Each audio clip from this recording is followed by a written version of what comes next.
Buenas tardes, buenas noches. Saludos a todos y a todas. Vamos a empezar esta transmisión. Vamos a esperar a que nuestro invitado se una y así poco a poco también la gente va a ir uniéndose a la transmisión.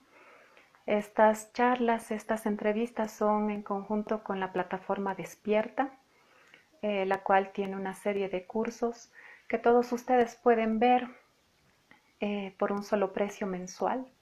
Vamos a estar justamente con uno de los invitados que tiene cursos y que participa en esta plataforma y nos va a ir contando poco a poco cuál es el trabajo que él está haciendo ahí. Vamos a esperar a que se una. Mientras tanto les cuento un poquito, vamos a hablar hoy de todo lo que es la influencia que tienen nuestros ancestros en nuestro estado económico. Cuando hablamos de abundancia, no necesariamente nos referimos a un aspecto netamente económico, ¿no? Muchas veces cuando hablamos de abundancia nos referimos también al bienestar que podemos tener en todos los aspectos. Conforme vayamos avanzando y hemos estado teniendo unos problemas técnicos justamente en la conexión con nuestro invitado, o sea que conforme vayamos esperando a que pueda unirse, vamos a ir comentando también. La anterior sesión justamente ha habido un problema al final y hemos tenido que responder las preguntas al final. Si es que tienen preguntas, por favor, váyanlas haciendo en lo posible ya conforme vayamos avanzando en la entrevista. Así también se va a poder responder a las preguntas conforme vayan surgiendo. Respecto a todo lo que es este tema del transgeneracional, muchas veces vemos todo este aspecto a través de lo que es la biodescodificación, entre otras muchas ramas que también participan en esto. Eh, Todo lo que refiere a lo que es nuestro árbol genealógico y todo eso tiene relación justamente con esa influencia que tienen nuestros ancestros en nuestro estado actual. Y no solamente, como habíamos dicho, a nivel de un aspecto económico como tal, ¿no? Sino muchas veces aspectos de enfermedades, temas específicos de problemas con la pareja, problemas o situaciones que se repiten en nuestra familia y demás, todo ello lo podemos investigar y trabajar a través de lo que es el árbol genealógico como tal.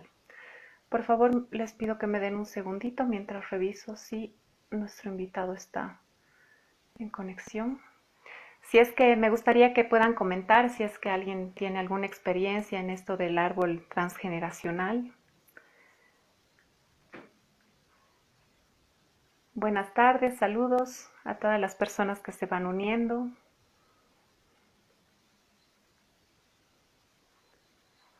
Bueno, nuestro invitado nos dice que no le está llegando la notificación todavía. Al parecer hay algún problema en el tema de conexión y de internet.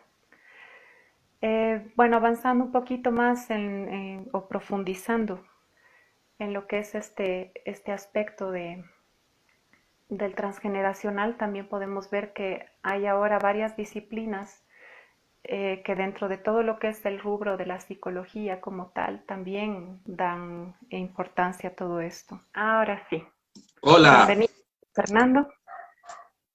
Es un gusto tenerte en esta serie de entrevistas de Facebook Live que estamos haciendo en coordinación con la plataforma Despierta, justamente en la que tú participas y en la que prontamente yo también subiré algunos cursos. Y bueno, te presento un poquito. Luis Fernando Quiroz es especialista en biodescodificación transgeneracional, en programación neurolingüística, neuromarketing, entre muchas otras cosas. A través de todas estas actividades que él realiza, ayuda a las personas o hace un acompañamiento en realidad en todo lo que es una especie de coaching, ¿verdad? En lo que la persona quiera trabajar y en qué es lo que quiera de alguna forma mejorar en su vida y justamente haciendo este análisis desde esta perspectiva transgeneracional. Eh, pero dejemos en todo caso que Luis Fernando nos cuente y por favor, bueno, de inicio gracias por acompañarnos y me gustaría que nos puedas contar un poquito de cómo es que tú llegas a este tipo de terapias o de enfoques. Bueno, pues primeramente comienzo con, me llama mucho la atención lo que es la biodescodificación. Eh, Me engancho mucho primero con el maestro Enrique Corbera, que seguramente muchos de ustedes conocen, pero de ahí voy descubriendo otras cosas, ¿no? Eso fue hace aproximadamente 6 o 7 años, cuando conocí al maestro Corbera. Sin embargo, durante muchos años de mi vida me llamaron mucho la atención los temas holísticos, espirituales, por así decirlo, los temas de la búsqueda de la conciencia, y estuve un tiempo hablando, bueno, o estudiando algo de chamanismo, y estuve estudiando a muchos autores. Y bueno, descubre la biodescodificación y como que todo comienza a tener sentido y como que todo comienza a tener un lugar a raíz de la biodescodificación y de toda la búsqueda que había tenido. Más bien, también encuentro un propósito para hacer las cosas, ¿no? Para empezar a aprender. Y así fue más o menos como llegué a esto. Y bueno, a lo largo de estos años he ido desarrollando una técnica, una metodología en basado ya en las cosas que se saben, que se descubren y que se van estudiando. He integrado a la metodología algunos elementos importantes, bueno, o que yo considero importantes y como recursos terapéuticos, ¿no?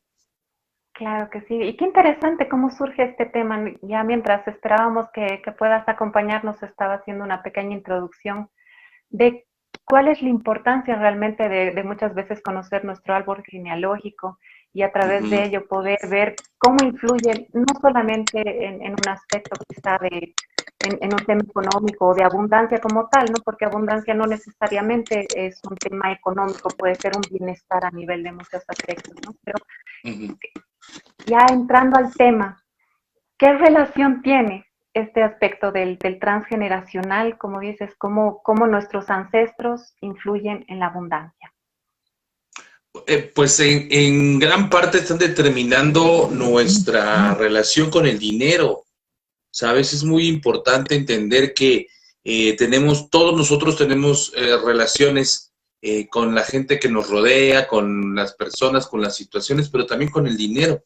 Actualmente, nos guste o no nos guste, y yo voto a que les guste, porque hay mucha gente que le disgusta el tema del dinero, ¿verdad? Hablar de dinero parece ser que les incomoda, les resulta conflictivo en algún momento, ¿no? Perdónenme si estoy tratando de buscar un ángulo más cómodo para que nos veamos. Entonces, perdónenme si ven que se mueve la cámara. Entonces, bueno, te decía, el dinero actualmente cumple una función muy importante porque nos da la posibilidad de hacer muchas cosas. Es un referente para la seguridad, es una herramienta muy importante, pero también está lleno de mitos y está lleno de creencias limitantes que por supuesto la familia nos gestiona. Las creencias familiares en torno al dinero son determinantes. Lo que mis abuelos creían del dinero va a determinar lo que hoy yo creo del dinero y mi relación con el dinero. Yo soy un convencido de cómo existe una inteligencia, un IQ intelectual, existe un IQ emocional, pero también existe un IQ financiero. Y el IQ financiero está determinado también por lo que cree la familia, lo que te dijeron, lo que me dijeron a mí del dinero, de cómo se gana el dinero, cómo se gasta el dinero. Es importantísimo para entender la relación que llevo con el dinero, ¿no? Todo el Exacto. mundo habla de que el dinero es una energía y que el dinero es una energía y el dinero es una energía, pero no saben por qué es una energía, porque nunca nos dijeron por qué es una energía, a qué se refiere con una energía. Creemos que es algo que cargamos en nuestra cartera, un pedazo de papel o un pedazo de metal, y eso no es el dinero, eso es la representación del dinero, ¿no? Por supuesto, entonces, lo que nos dijeron del dinero está determinando cómo nos relacionamos con el dinero hoy. Exacto. Y es importante también porque todas las que mencionas como creencias limitantes van a influir no solamente en esa percepción, ¿no? De qué es lo que yo pienso del dinero, sino que muchas veces crecemos con la idea de, primero, de que el dinero es sucio, ¿no? Que el dinero, además que tener dinero no es bueno y justamente muchos conceptos religiosos tal vez vienen de ese lado, ¿no? De que de pronto los pobres van a tener el reino de los cielos y demás. Entonces, y en esta época creo que se ha incrementado mucho, ¿no? Este tema de la relación de las personas con el dinero, porque muchas personas han tenido conflictos. Y eso analizábamos también desde otra perspectiva, ya que, por ejemplo, ahora que se dice, ¿no? De que el virus se contagia a través del dinero, las monedas, todo el mundo se está desinfectando todo el rato y recibe un billete y lo desinfecta. Y a nivel de nuestro subconsciente, ¿cuál es el mensaje que estamos dando justamente de que el dinero es sucio? Y obviamente si la idea de que nos da asco el dinero, es muy difícil que el dinero, que es esa energía que tú mencionas, pueda venir a nosotros. Pero coméntanos un poquito más cuál es ese concepto del dinero como energía. Bueno, desde mi punto de vista, el dinero es una energía de intercambio. ¿Qué intercambiamos por dinero, no? El dinero es como una unidad de medición para poder determinar qué valor tengo, qué valor le doy a las actividades o a lo que yo genero que le genera un valor a alguien más. Ese valor de entrada es intangible, o sea, que yo, por ejemplo, sea médico, vamos a hablar de esto, ¿no? Yo soy médico y tú vienes a mi consulta y te receto y te ayudo a transitar por un momento difícil de salud. ¿Cuánto vale eso? Realmente es intangible, porque no es una forma, no hay una manera de establecer un precio a tu salud, a tu tranquilidad, a tu bienestar en general. ¿Me sigues? Es intangible, pero debemos de poner una medición, debemos de tener una especie como de tabulador y es ahí donde nace el dinero, ¿no? Y entonces es una energía en donde primero intercambiamos una actividad que le va a generar un valor a alguien más y ese alguien más, como no tiene forma real de pagarnos, eso nos da dinero. Entonces al final también hay una energía que se intercambia. Por eso el dinero es una energía de intercambio. Estamos intercambiando valor. ¿Me sigues? Porque yo con ese dinero, yo puedo seguir haciendo, y ese es el ejemplo que yo les pongo a todos los que vienen a mi consulta o a que entran a los talleres. Con el dinero que ustedes me dan a mí, yo puedo seguir dándoles el valor que ustedes necesitan o el valor que estoy ofreciendo, porque de otra manera tendría yo que hacer otras actividades que me tendrían que generar dinero para poder satisfacer mis necesidades, ¿no? Entonces, no podría yo estar dando el valor que doy, ¿no? A las personas que así lo valoran. Al final del día es una retribución que me va a ayudar a seguir haciendo lo que estoy haciendo. Y para eso, para llegar a ese momento, debemos de ser muy claros en algo. Yo soy un convencido también de que el dinero no nos ayuda a comprar nada. Eso es lo que nos han hecho creer. El dinero compra cosas y no es cierto. El dinero no compra nada. El dinero no sirve para comprar, sirve para hacer cosas. Yo con el dinero hago cosas. Con el dinero pago mi internet que me permite estar charlando contigo. Con el dinero pago mi móvil que me permite estar trabajando contigo o alcanzar un número determinado de personas. Con el dinero pago la energía eléctrica, la gasolina de mi carro, etcétera. ¿Me sigues? Con el dinero hago cosas. Porque el dinero debe ser un vehículo y una herramienta para hacer cosas. Entonces, la gente que quiera dinero y quiera reconciliarse con el dinero, primero tiene que aprender a conectarse con su ser interior. ¿Quiénes somos? Nos va a dar las cosas materiales. El dinero va a llegar para poder seguir haciendo lo que hacemos. Por eso te digo, si la gente sigue creyendo que el dinero sirve para comprar cosas, está en un error. Debemos transformar la concepción del dinero. Exacto. ¿Y cómo llegamos a eso? Es una revolución del pensamiento. Es un estado de conciencia. Es conectarse con el ser interno. Es desaprender un montón de cosas que nos han dicho que es el dinero y cómo se gana el dinero. Es entender que en esta economía de mercado en donde se sataniza el dinero o se santifica el dinero, porque también hay quien lo pone en altares y es capaz de matar, ¿verdad? Por dinero. así como hay quienes son capaces de morir por dinero, fíjate qué ironía, ¿no? Hay quien es capaz de matar y hay quien es capaz de morir por dinero, ¿no? Qué tontería. Bueno, en esta economía de mercado hemos dado prioridad a, a cuánto tenemos en la cuenta de bancos y no a quiénes somos, sin entender que esta es una relación simbiótica entre lo que yo soy y lo que tengo, pero primero tengo que saber quién soy. Si yo me enfoco en tener, me olvido del ser y hemos priorizado el tener por el ser, cuando yo les propongo que es al revés, que tenemos que priorizar el ser y luego vamos a tener, esto implica una revolución del pensamiento. Entonces, para llegar ahí, tenemos que desaprender un montón de cosas y tenemos que recodificar nuestra programación inconsciente que lleva. Exacto.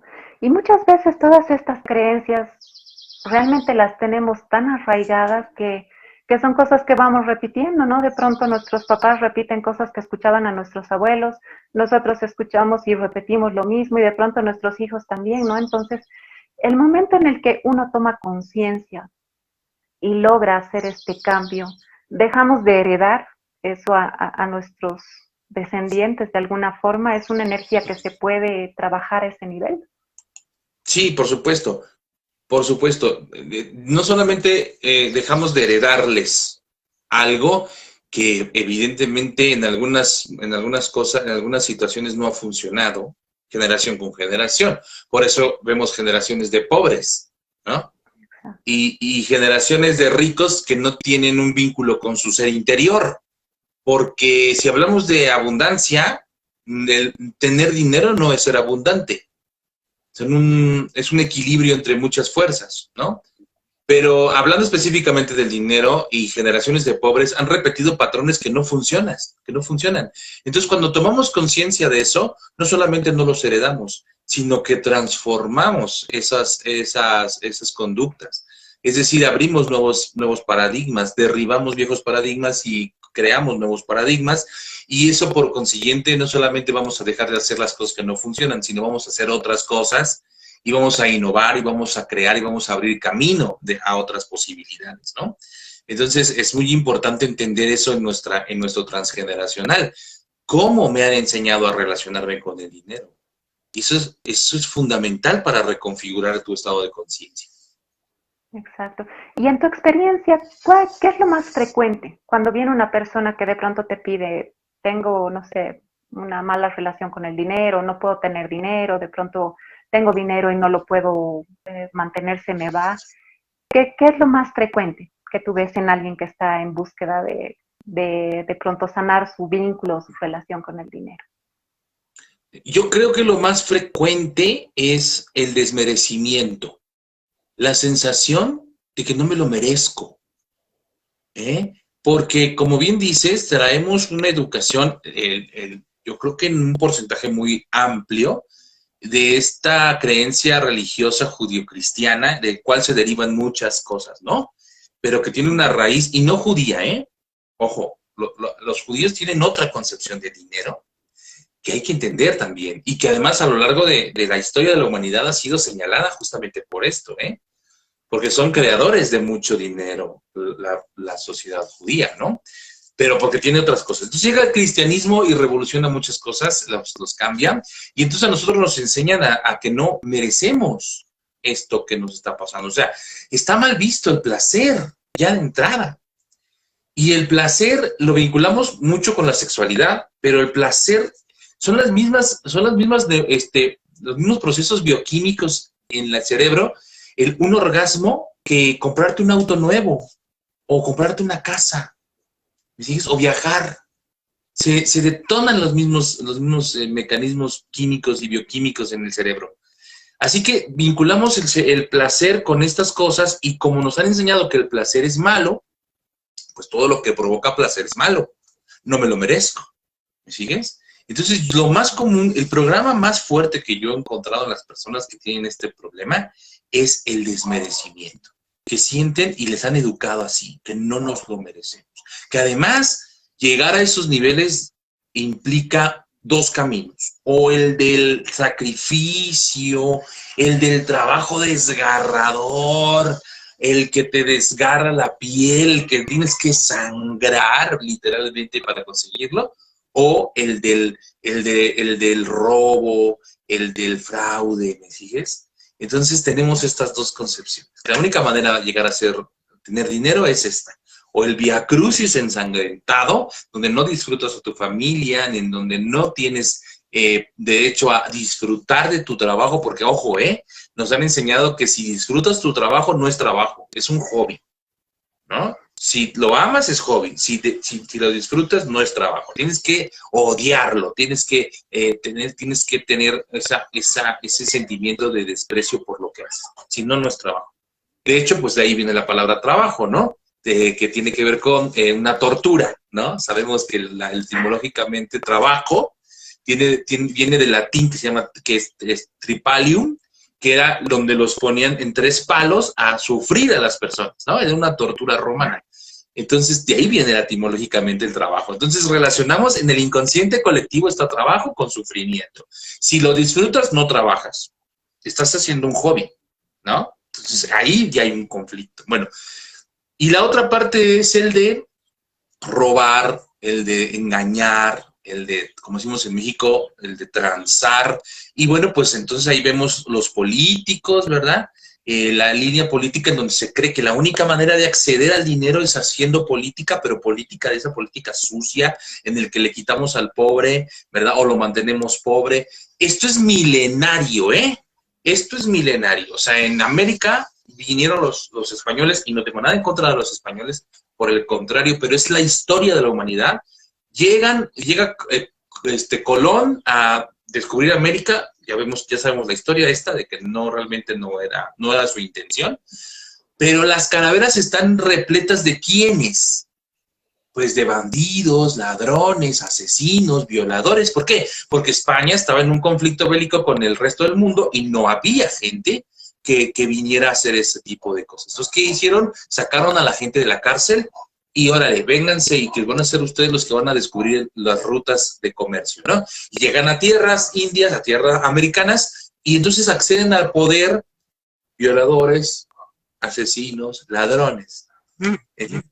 Hoy tenemos una conciencia en colectiva en el que creemos que el ser político es igual a robar, aprovecharme del otro. ¿Entiendes? Eso es lo más triste que existe, cuando no debería ser así. Entonces, 2 vías, el sacrificio o el robo. Y entonces, como cualquiera de los dos el primero está bien visto, pues nos vamos por el sacrificio. Y entonces no lo merecemos, porque no trabajamos arduamente por eso. Esos son los 2 grandes retos que tenemos, o que llegan a mi consulta principal, esas 2 grandes creencias. Claro, y qué frecuente es esto, ¿no? Porque realmente tenemos tan incrustado, ¿no? Ese tema de que el dinero solamente se consigue de una forma a lo mejor no muy buena cuando se consigue rápido, que muchas veces de pronto cuando una persona ve, no, mira, tiene un carro nuevo, ¿qué habrá hecho, no? Seguro que está en alguna cosa rara. Entonces, nosotros mismos muchas veces generamos, ¿no? Esa misma idea que nos aleja a nosotros, ¿no? Del tema de tener, ¿no? Y disfrutar, y justamente ese aspecto también, ¿no? Muchas veces se cree que un camino espiritual, y ahora que hay mucho de esto, ¿no? Todo el tema de lo alternativo, todo lo holístico y demás, y mucha gente está entrando en esto, como que dan la idea de que cuando uno está en este camino tiene que por poco y volverse asceta, ¿no? Que tiene que ir y estar lejos. Entonces eso también hace que las personas, creo que tengan ese ponerse en contra, ¿no? De pronto sí quiero ser espiritualmente mejor, pero de pronto también necesito dinero, ¿no? Para poder compensar y vivir bien. Entonces creo que es un aspecto con el que muchas personas chocan, ¿no? Y es algo que hay que de alguna forma ayudar a romper, ¿no? El hecho de que uno tenga dinero es precisamente para vivir bien y no llega a ser un aspecto. Es que debemos reconciliar esos conceptos, ¿sabes? O sea, el ser espiritual no significa ser pobre. Yo no entiendo bien, o sea, a los católicos nos dicen, hay que ser humildes, ¿no? pero en ninguna parte de la Biblia o de las Escrituras dice que ser pobre debe ser humilde es igual a ser pobre.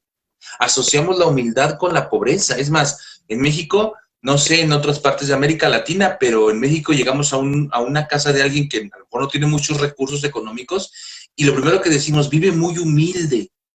Es una persona muy humilde. Es que no tiene nada que ver la humildad con la pobreza. Yo parto de este principio. Somos una conciencia que habita un cuerpo físico. Una conciencia que habita un cuerpo físico. No al revés. No somos un cuerpo biológico físico que tiene conciencia. No. Vivimos en este cuerpo físico, nuestra conciencia habita en él. Entonces venimos a este mundo a experimentar, a tener una experiencia física.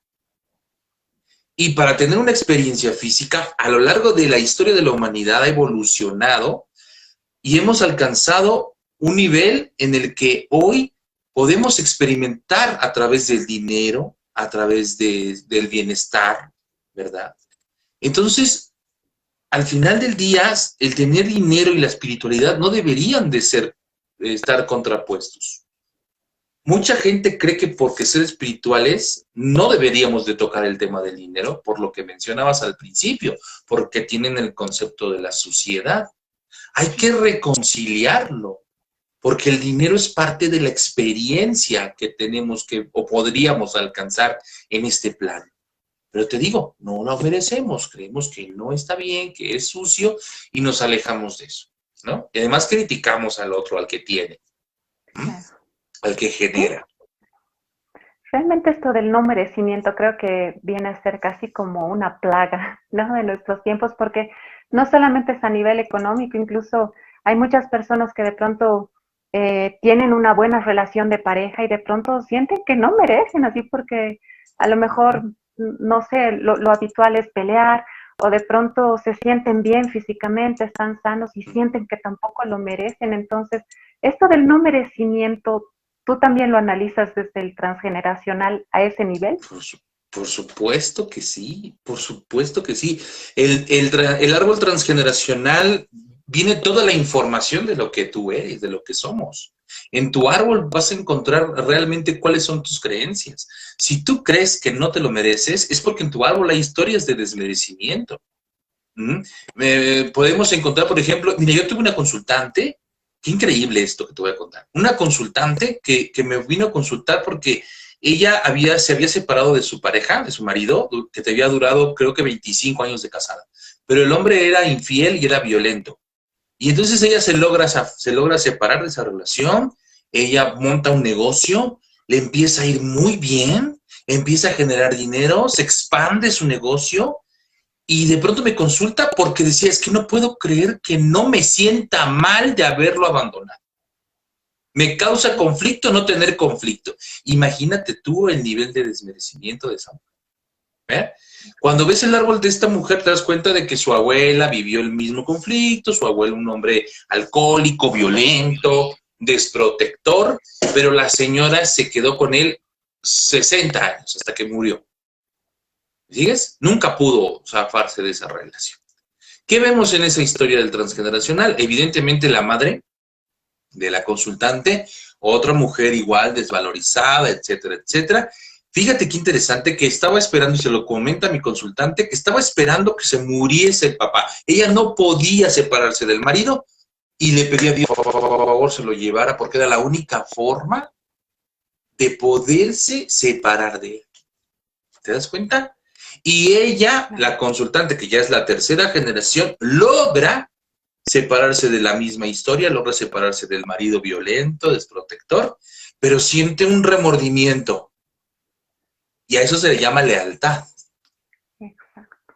Es la lealtad de la abuela que no pudo, de la madre que no pudo, o pudo porque el hombre murió, pero no lo logró al final del día, o sea, no logró por sus propios recursos, y entonces ella que sí lo consigue se siente como culpable. Y es la emoción de las otras dos generaciones que no pudieron hacer lo que ella sí pudo. Y eso les causaba un gran conflicto. Entonces, ¿cómo inconscientemente estamos atados a esas lealtades? ¿Verdad? de una abuela que no pudo, de una madre que no pudo, y hoy que yo sí puedo, o hay mujeres que siguen sin poder, aunque buscan y buscan y buscan y buscan, pero no pueden porque están atadas a una lealtad familiar inconsciente, no saben que están atadas a eso. Y esa es la Exacto. importancia del árbol, esa es la importancia del árbol.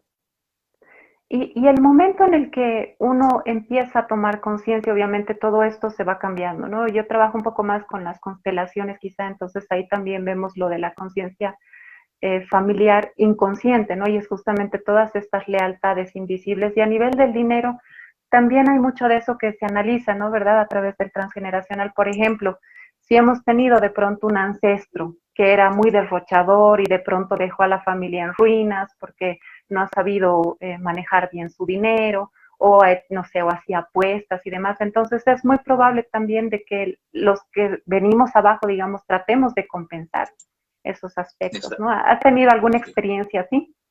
Sí, por supuesto. Mira, sin ir más lejos, me acuerdas mucho de una experiencia, y he tenido varias de ese tipo. Una persona que no lograba generar dinero, o sea, pero que era una persona muy abundante en el sentido de que tenía negocios, montaba negocios, los negocios florecían, pero por alguna razón inexplicable que él no podía comprender, se llenaba de deudas y luego el negocio terminaba en la bancarrota y no sabía ni dónde había perdido el dinero, o sea, cómo lo había perdido, volvía a montar otro negocio, volvía a ser muy próspero y de pronto, ¡pum!, otra vez, ¿no? Entonces vimos en su transgeneracional que tuvo un bisabuelo que había sido muy próspero, pero que por un pleito familiar lo habían asesinado para quitarle el dinero. ¿Qué información hay en el transgeneracional de ese hombre? Claro, ¿no? Si de pronto Ser uno es rico, abundante o tiene dinero, puede morir, ¿no? Es como que la exacto, información que baja, ¿no? exacto. Ser rico es peligroso, ¿entiendes? Y Mm, entonces, ¿qué generamos? Una conciencia en donde no generamos dinero o generamos dinero, pero no lo acumulamos, no lo disfrutamos, porque eso implica que me van a matar. Lleva la memoria del bisabuelo. claro, Y cuando toma claro. conciencia, se libera. Cuando llevamos la información de los ancestros en nosotros y la manifestamos así, es un grito del ancestro para que le reconozcamos. Lo que ese abuelo quería o bisabuelo quería era que le reconozcan, ¿verdad? Que reconozcan el dolor, ¿verdad? Y entonces en ese momento se libera y entonces toda su prosperidad y toda su abundancia se empiezan a manifestar sin miedos. Claro, ¿Sí? ya puede fluir, ¿no? Puede Ya fluir. fluye sin Así es. obstáculos, sin problemas. Qué Así es. interesante, ¿no? Conocer esto. Creo que recién se está fomentando un poquito más este interés o esta idea de buscar, ¿no? ¿Quiénes han sido mis abuelos? ¿Quiénes han sido los bisabuelos? ¿De dónde venían? ¿Qué hacían? Uh-huh. ¿Qué pasaba? Porque muchas cosas igual siempre han sido muy herméticas, ¿no? De pronto, si había habido un tema así de pronto algún familiar que había estafado a alguien, obviamente eso quedaba en el silencio, ¿no? Y muchas veces no se lo mencionaba y de pronto uno puede tener problemas económicos que tengan relación con eso porque uno de alguna forma está expiando, digamos, ¿no? Esa culpa de que no hay que hacer esto porque tengo un ancestro que es estafado, pero recién ahora se está dando, ¿no? Esa opción de conocer, pero muchas personas de pronto a lo mejor no pueden acceder a esta información. ¿Tú cómo lo trabajas?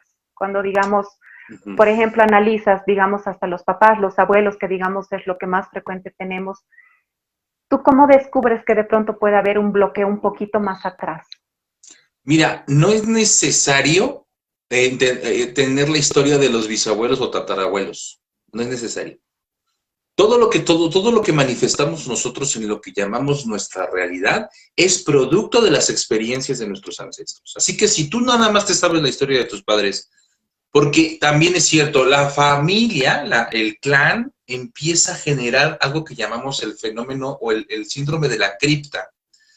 Eventos, situaciones en donde toda la familia no es que se pusieron de acuerdo, sino que a nivel inconsciente guardan silencio. Nadie sabe, nadie se acuerda, nadie recuerda nada, nadie escuchó nada. Eso se llama cripta. ¿Por qué? Porque ante esos acontecimientos tan dolorosos o tan vergonzosos, el clan empieza a guardarlos. Pero en un momento dado el inconsciente familiar necesita expresarlo, ¿no? ¿Cómo lo expresa? A través de lo que un ancestro, o digo, un consultante empieza a manifestar en un exceso. Por ejemplo, esto que te decía, ¿no? Del consultante que montaba una empresa y de pronto, sin saber cómo, desaparecía. Ahí hay un exceso. Hay un exceso, una situación que se repite en exceso, ¿no? Ahí ya vemos una manifestación. A lo mejor este hombre no sabía nada del bisabuelo. A lo mejor, vamos a poner este ejemplo, que él nunca puede acceder a la historia del bisabuelo. No sabe cómo hacerlo. Porque nadie sabe, nadie se acuerda, nadie dice nada. ¿Qué sucede? ¿Qué hacemos? Nada. No es necesario escarbar y hacerla de Sherlock Holmes y de buscar debajo de las piedras. No. ¿Qué realidad es la que está viviendo esta persona? Ahí están sus conflictos. Todos sus miedos, todos sus no dichos, todo lo que no se permite es lo que su bisabuelo no se permitió. ¿Me sigues? Es lo que su bisabuelo temió. No es necesario conocer la historia tal cual. ¿Por qué? Porque nosotros somos una manifestación de ellos. Ellos viven en nosotros. Y se manifestará lo que tenga que sanar a través de mí. No puedo sanar a toda mi familia. Es imposible sanar a toda mi familia. Pero lo que a mí me toca, que no lo decide la persona, no lo decide la familia, es una fuerza, llámale Dios, energía, inconsciente, llámale como quieras, decide que me toca a mí y se va a manifestar. Y partiendo de ese principio, la información que yo tenga que sanar es la que me va a llegar de alguna manera. A los que empezamos a estudiar el árbol, a los que empiezan a escarbar en su árbol, siempre les digo, de verdad no te preocupes. La información que tú tengas que sanar va a llegar a ti, a veces de maneras insospechadas. A veces la gente tiene miedo, por ejemplo, de preguntarle a mamá o de preguntarle a papá, porque son temas que nunca se hablaron. Y de pronto, a papá o mamá dicen, no, yo no sé, yo no me acuerdo. Pero dentro de la familia hay alguien que tiene necesidad, que no sabe por qué, de decirlo. Pero como nunca le han preguntado. Una duda que yo tengo, que es una duda muy personal de pronto. Cuando tú hablas de las experiencias que nos llegan de nuestros ancestros, ¿eso de alguna forma tiene alguna contradicción con una creencia en la reencarnación? O sea, toda la información que tenemos es netamente ancestral. ¿Cuál es tu concepto? Es una pregunta difícil porque incluye lo que a mi punto de vista, a mi opinión exclusiva, yo creo, ¿me entiendes? Y lo que yo creo es que lo que somos es una consecución de información. Todo en el universo es una información. Todo en el universo es información, ¿no? Entonces, en base a eso, la conciencia guarda memorias, ¿ok? Y si mi abuelo o mi abuela tuvieron una experiencia que quedó grabada en ese inconsciente familiar, y 2 generaciones después nace una persona con esa memoria que se manifiesta de alguna manera, pues yo le podría llamar reencarnación. ¿Me sigues? Porque al final, ¿qué es la reencarnación si no es recuperar esas memorias? ¿Me sigues? Al final, yo creo que hablamos de lo mismo, aunque lo expliquemos diferente. ¿Entiendes? Exacto. Sí, bueno, es una duda que de pronto yo he empezado a tener, por eso te decía, es algo muy personal, ¿no? Porque de pronto igual cuando uno ve todo el tema de la teoría de campos morfogenéticos y todo eso, o sea, realmente la experiencia está aquí, ¿no? Son como redes en las que nosotros vamos captando, y justamente de eso hablábamos también la anterior semana con Ale Yetes, ¿no? Vamos captando información y de pronto no sé por qué estoy triste, pero estoy triste y de pronto a lo mejor estoy captando información que precisamente no pueda ser mía o no necesariamente es mía, pero está ahí, ¿no? En toda la interconexión que tenemos como seres vivientes. Pero bueno, ahora sí, volviendo al tema. Dentro de tú trabajas con la programación neurolingüística cuando tú enfocas, digamos, en un aspecto así de cambio de creencias limitantes y demás. ¿Cuál es la modalidad para que ya la gente vaya conociendo cuál es tu trabajo, para que también puedan buscarte y puedan acceder, ¿no? A sacar una cita contigo.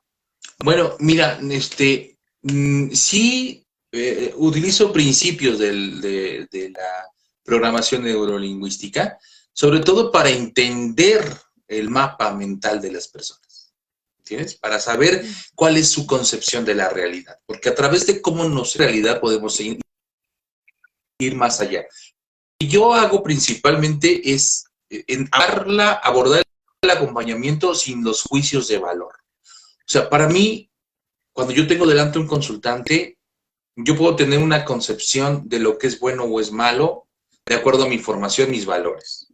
Pero jamás, jamás, jamás los antepongo cuando estoy en una sesión. Y eso me da la pauta a entender entonces cómo me va expresando las personas. Entonces, utilizo en ese sentido esas herramientas de la programación neurolingüística para ir determinando cómo la persona ve el mundo. Y entonces, en base a eso, ver su programación inconsciente o sus programas o su código, ¿no? Claro. Y utilizamos otras herramientas pues, como para reprogramar ese inconsciente, ¿me entiendes? O sea, una vez que entendemos la visión del mundo, lo que yo hago principalmente es un cambio de enfoque de la percepción. Para mí la percepción es fundamental, porque en base a esa percepción, las personas viven su realidad. Entonces, cambiando la percepción de las cosas, cambiamos todo.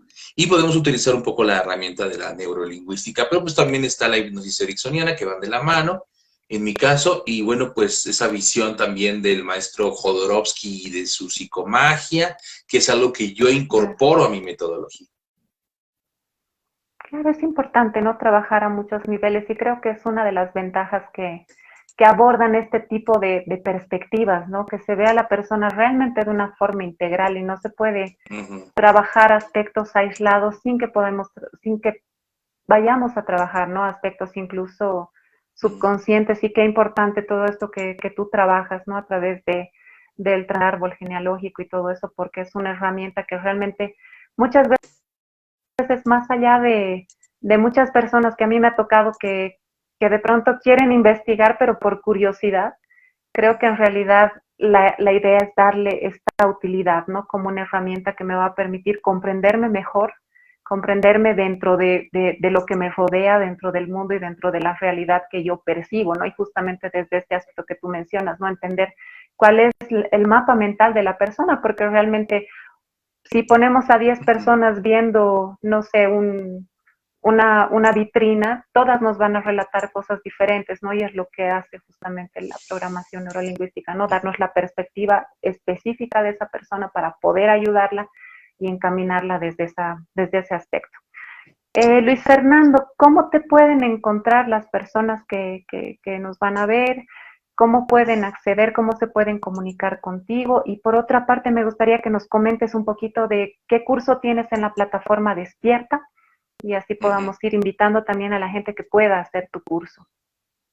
Bueno, primero el curso, hablemos del curso en Despierta. Tenemos, es un taller más que curso de 3 videos que yo fusioné las neurociencias como al marketing, pero con este elemento programante. Yo creo que el neuromarketing se ha quedado un poquito corto en ese sentido y todos los coaching de superación personal y de negocios y de fomentar el emprendimiento se quedan un poquito cortos porque no entienden por qué una persona no puede dejar de ser empleada para convertirse en empresaria, ¿no? O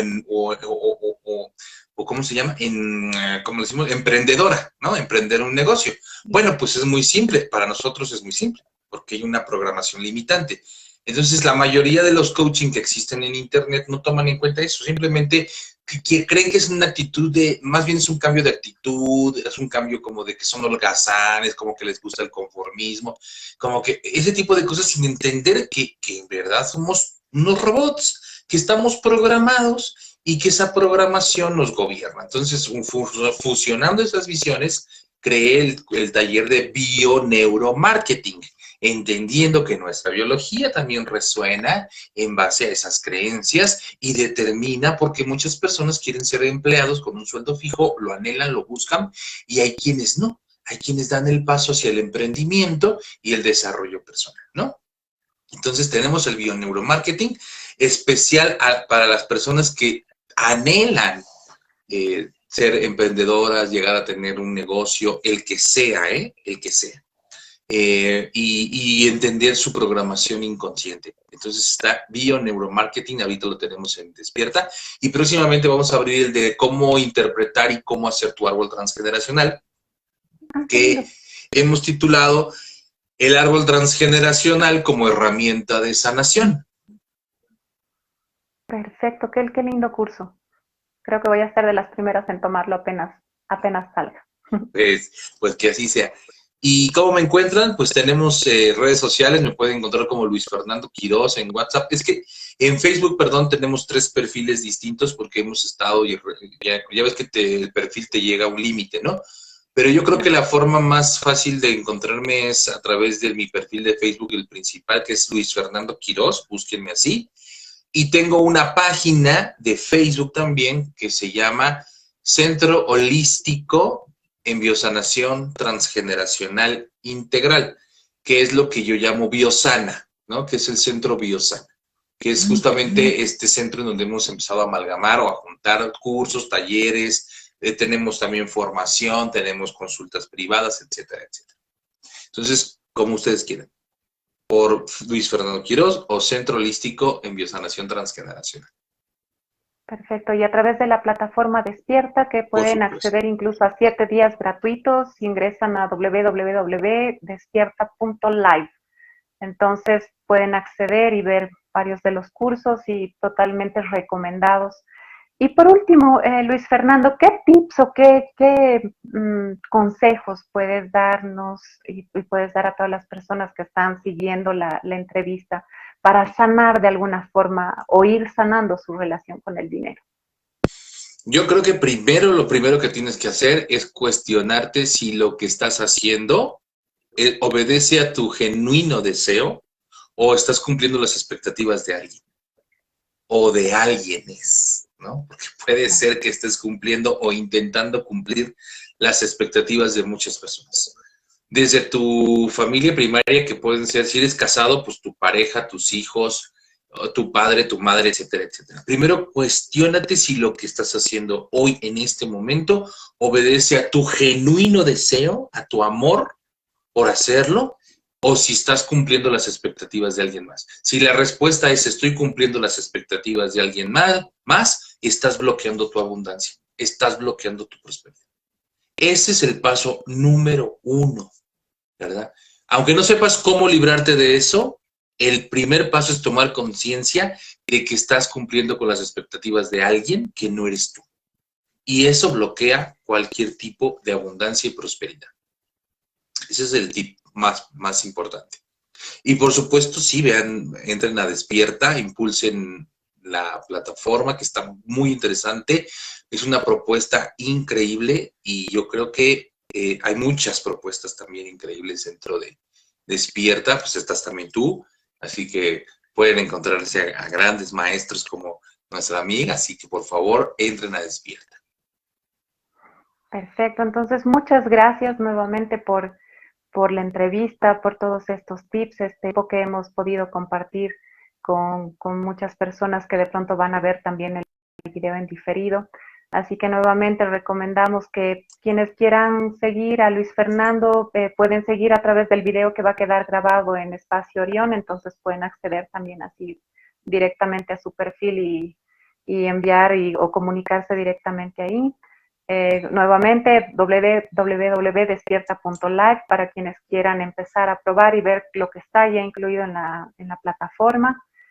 Y nuevamente gracias y gracias a todos por seguirnos, gracias por la paciencia también, por haberse reconectado, a veces las fallas técnicas no son, pero todo pasa por algo, o sea que así en todo, gracias por toda la perfección y hasta la próxima. La próxima semana estaremos con Sofía Ceja. Ella nos va a hablar de la relación entre la pareja, el amor y la salud Entonces también un tema importante.